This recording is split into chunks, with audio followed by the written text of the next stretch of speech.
Bienvenidos al programa de Unisopi, que nos acompaña la doctora Samantha Gabriela López Guardiola.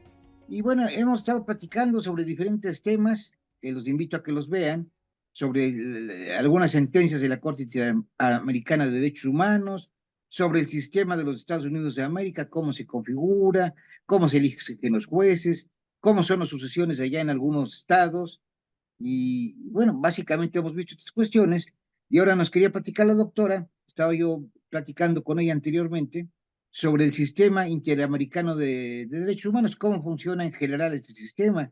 ¿Qué nos puede decir al respecto de este sistema que pues no es el más antiguo, pero es el que nos concierne a nosotros en América, en todo el continente, en el continente americano, de los estados que son parte de la Organización de los Estados Americanos, ¿verdad? Que hayan suscrito el pacto de San José, ¿no? De San También. José.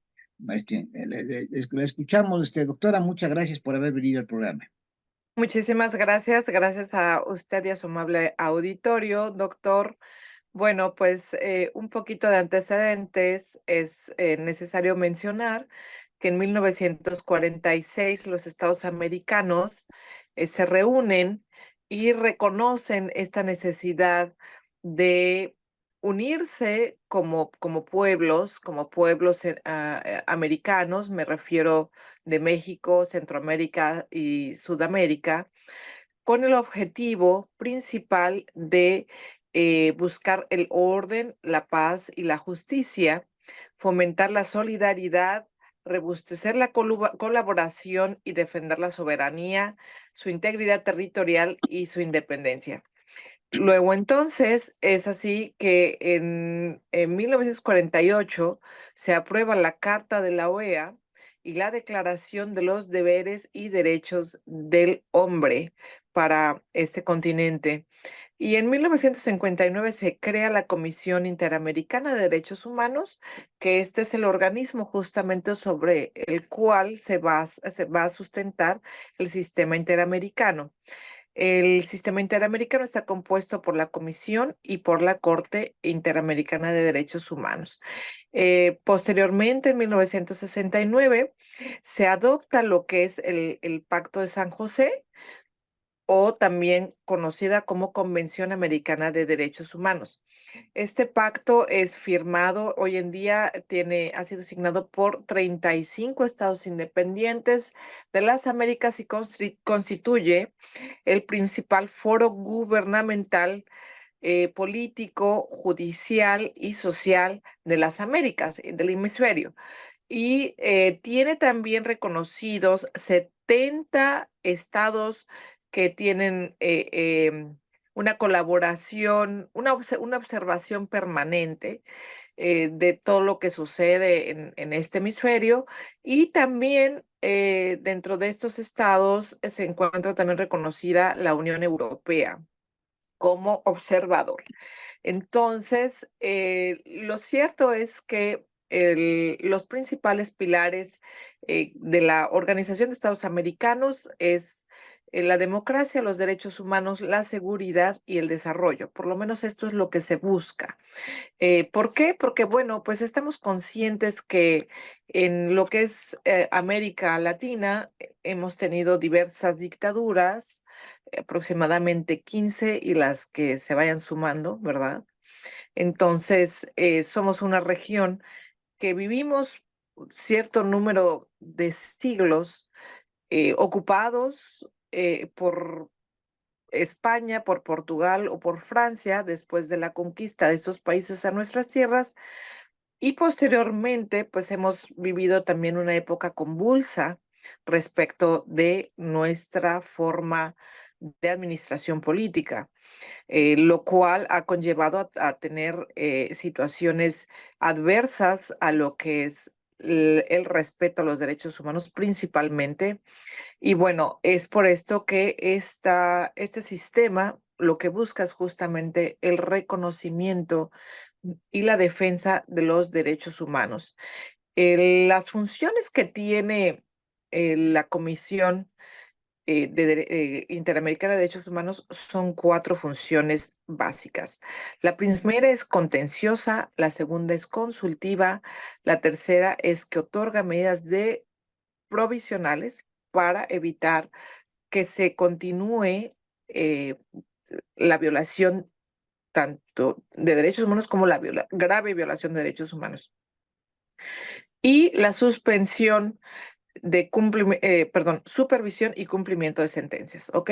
Entonces, es bastante interesante porque todos los miembros de la OEA están ceñidos, están bajo esta norma,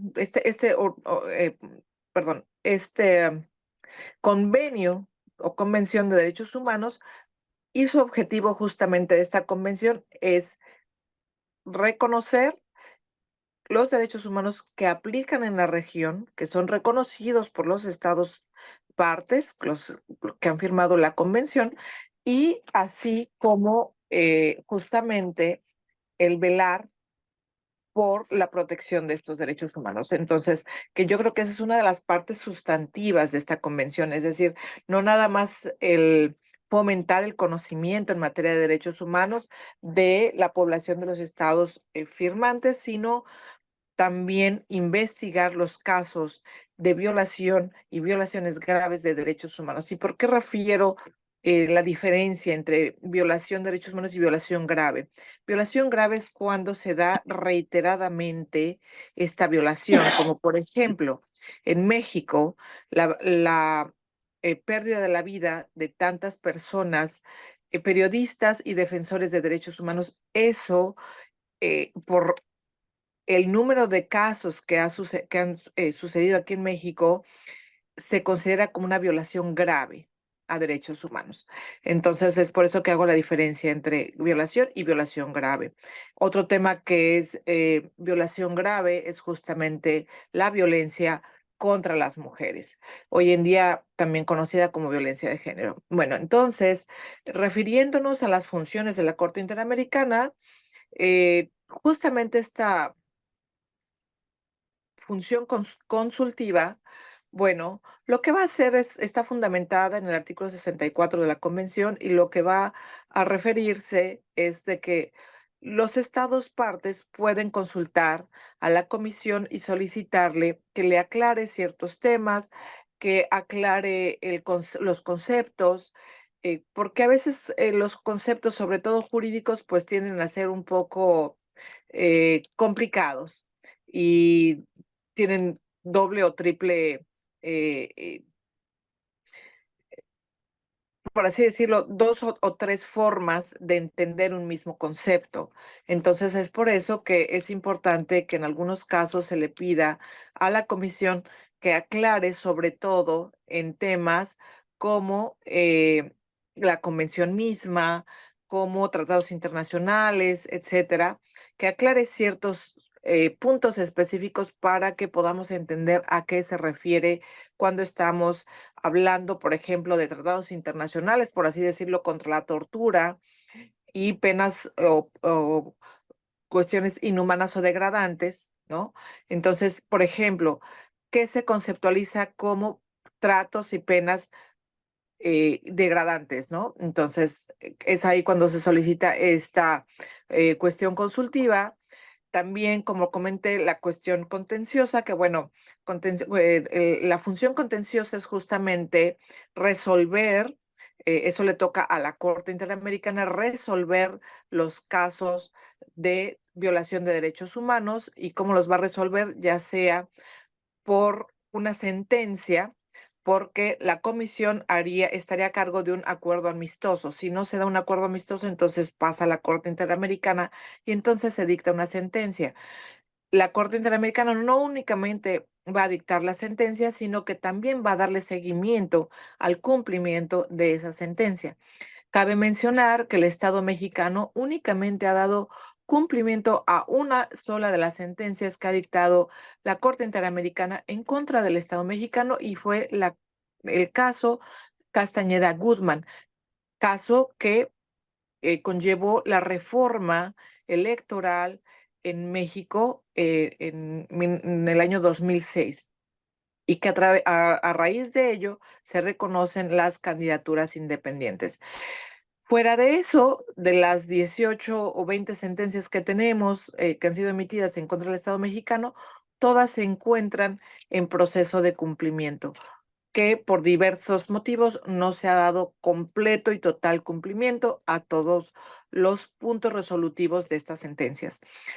Otro punto importante son las medidas cautelares, que justamente lo que buscan es que no se continúe la violación de los derechos humanos, ¿no?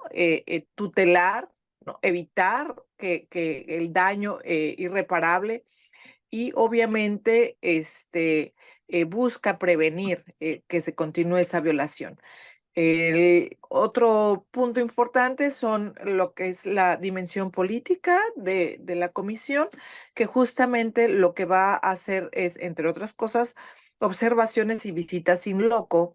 Hoy en día, visitas in loco se refiere a visitas in situ, es decir, van a los países. Pero hoy en día, a raíz de el COVID, justamente también se pueden hacer visitas, digamos, de larga distancia a través de los medios eh, que hoy tenemos al alcance, que son medios remotos, ¿no? Entonces, eso es algo importante. También presenta informes, que pueden ser informes generales o informes particulares. ¿A qué me refiero? Informes generales es como, por ejemplo, cómo se encuentra la situación de la violación de derechos humanos en contra de, respecto a las personas promotoras de los derechos humanos y promotoras y defensoras de los derechos humanos. Y puede ser un informe general de México, pero también puede ser un informe particular, por ejemplo, en áreas como Guerrero, como Michoacán, que son áreas que desafortunadamente em, tienen un alto índice en tema de personas que son ya sea privadas de la vida o que son, sufren amenazas porque son defensoras y promotoras de los derechos humanos. También, por supuesto, que encontramos la cuestión de los mecanismos de cooperación técnica, que nos ayudan, también ayudan a los países a justamente desarrollar las herramientas básicas necesarias para poder hacer frente a sus responsabilidades internacionales que tienen los estados respecto de tratados internacionales firmados, como por ejemplo en temas específicos, como podría ser, por ejemplo, eh, la no discriminación, ¿ok? Como podría ser los derechos de las personas de la tercera edad, derechos de las personas con discapacidades o capacidades diferentes. Entonces, este mecanismo de cooperación técnica va a aportar la información necesaria para que los países puedan cumplir con sus responsabilidades respecto de estos mecanismos, respecto a estos documentos firmados. También encontramos lo que son las relatorías. Y tenemos 3 relatorías que están en función, que es la Relatoría Especial para la Libertad de Expresión, la Relatoría de los derechos derechos económicos, sociales, culturales y ambientales, y la Relatoría para los pueblos indígenas. Y por último, tenemos la cuestión de los mecanismos de seguimiento que ya les comentaba. Lo que busca es justamente observar el cumplimiento de las sentencias emitidas por la Corte Interamericana. Entonces, México forma parte de este sistema interamericano. México firmó, perdón, el Pacto de San José, que como referí, se firma en 1969, ¿ok? Y entra en vigor en 1978. Y bueno, México firma, también reconoce la función contenciosa de la Corte Interamericana en 1998, y es por eso que nos han recaído sendas sentencias al Estado mexicano. Cabe mencionar que estas sentencias incluso pueden ser de manera retroactiva, como fue el caso emblemático, por supuesto, que fue el detonante para la reforma en materia de derechos humanos del 2011, y que fue un caso justamente de desaparición forzada que sufre esta persona en su trayecto entre lo que es Guerrero y la Ciudad de México. Y entonces, Este tipo de situaciones sí se pueden dar porque justamente México firma esta convención desde el año 1969. Entonces, el caso Rosendo Cantú, si bien sucede en los hechos en 1973, bueno, como nosotros ya éramos parte, el Estado mexicano ya era parte, ya reconocía esta convención, pues entonces sí se puede dar ese tema de retroactividad. Lo mismo sucedió con algunos otros casos, principalmente de otras latitudes, como es aquellos estados que han sufrido estas situaciones de eh, desapariciones forzadas durante los tiempos de lo que se llamó como la Guerra Fría, ¿no? Que eran dictaduras y que estas dictaduras hicieron desaparecer a muchísimas personas que estaban en contra del sistema. Por ahora es cuanto, doctor. Me Gracias, gustaría saber gracias. si tienen, sí, si tiene alguna duda, nuestro amable auditorio, pues con mucho gusto le Sí. podríamos dar respuesta a sus Incluso dudas. habría que decir que la Corte también pues, van supervisando el cumplimiento de las sentencias. Algunos países han cumplido más, otras menos, como dice usted, por diversas circunstancias, ¿no? Mucha gente incluso que